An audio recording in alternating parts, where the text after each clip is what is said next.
Good afternoon. Last week, in the immediate aftermath of the incursion by China's high-altitude balloon, our military, through the North American Aerospace Defense Command, so-called NORAD, closely scrutinized our airspace, including enhancing our radar to pick up more slow-moving objects above our country, around the world. In doing so, they tracked 3 unidentified objects, one in Alaska, Canada, and over Lake Huron in the Midwest. They acted in accordance with established parameters for determining how to deal with unidentified aerial objects in U.S. airspace. At their recommendation, I gave the order to take down these 3 objects due to hazards to civilian commercial air traffic and because we could not rule out the surveillance risk of sensitive facilities. We acted in consultation with the Canadian government. I spoke personally with Prime Minister Trudeau from Canada on Saturday.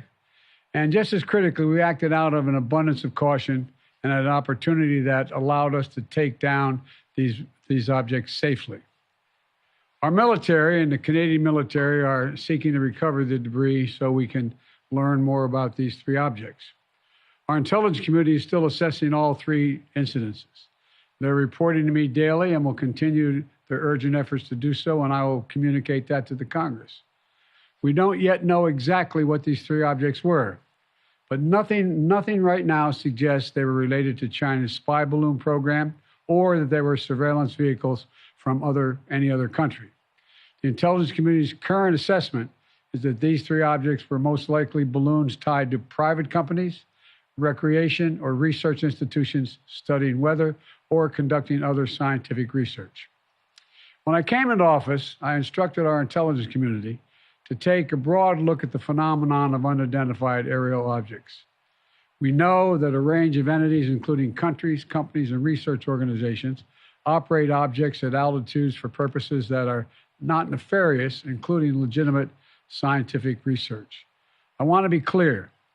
We don't have any evidence that there has been a sudden increase in the number of objects in the sky.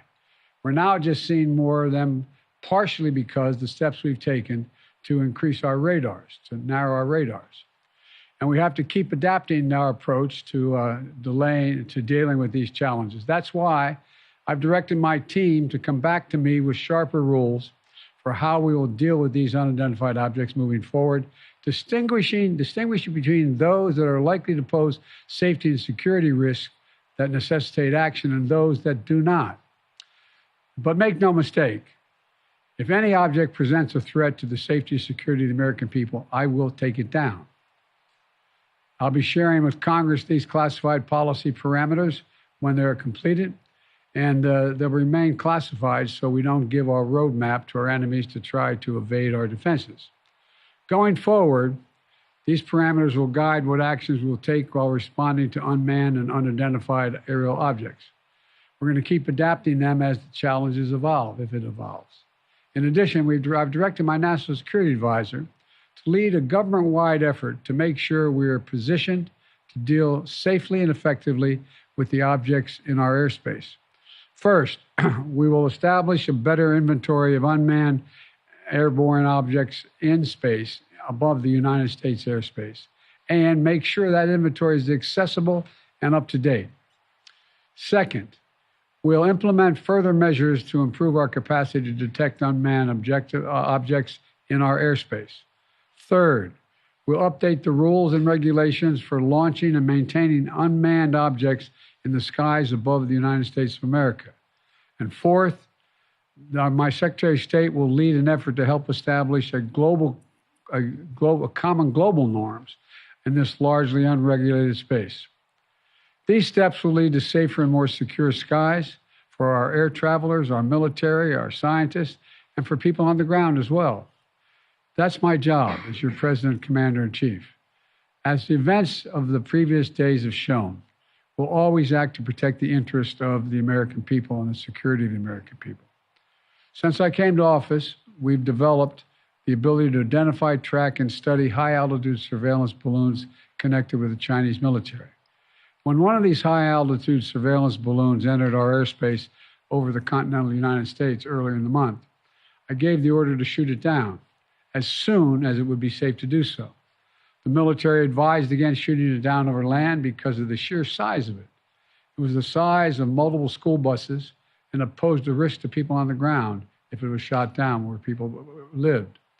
Instead, we tracked it closely, we analyzed its capabilities, and we learned more about how it operates. And because we knew its path, we were able to protect sensitive sites against collection.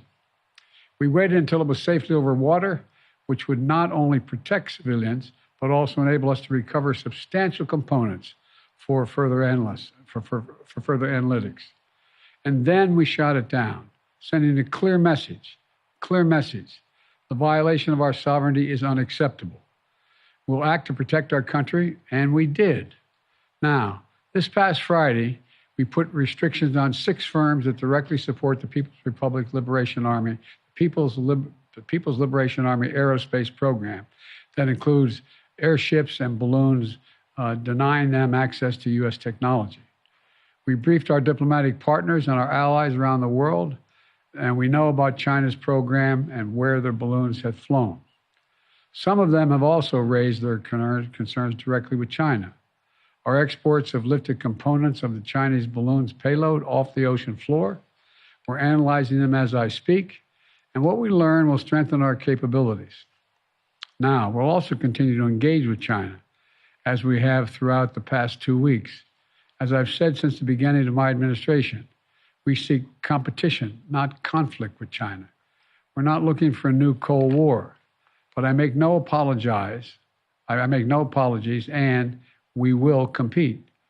And we'll responsibly manage that competition so that it doesn't veer into conflict. This episode underscores the importance of maintaining open lines of communication between our diplomats and our military professionals. Our diplomats will be engaging further, and I will remain in communication with President Xi.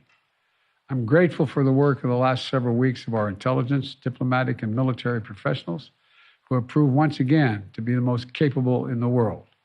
And I want to thank you all.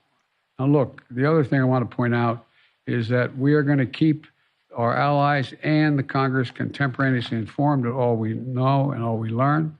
And I expect to be speaking with President Xi, and I hope we are going to get to the bottom of this. But I make no apologies for taking down that balloon. Thank you very much.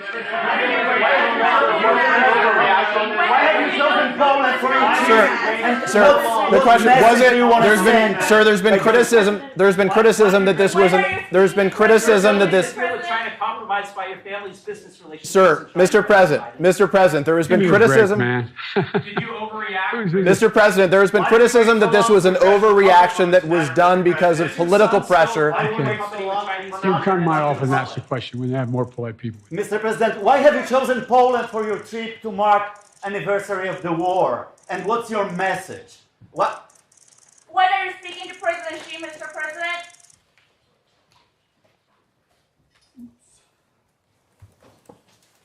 That seems bad. He says we have more respect for people who take your questions. Well, I mean, you can't hear if everyone's shouting. That does not help our ability to get information out of the president.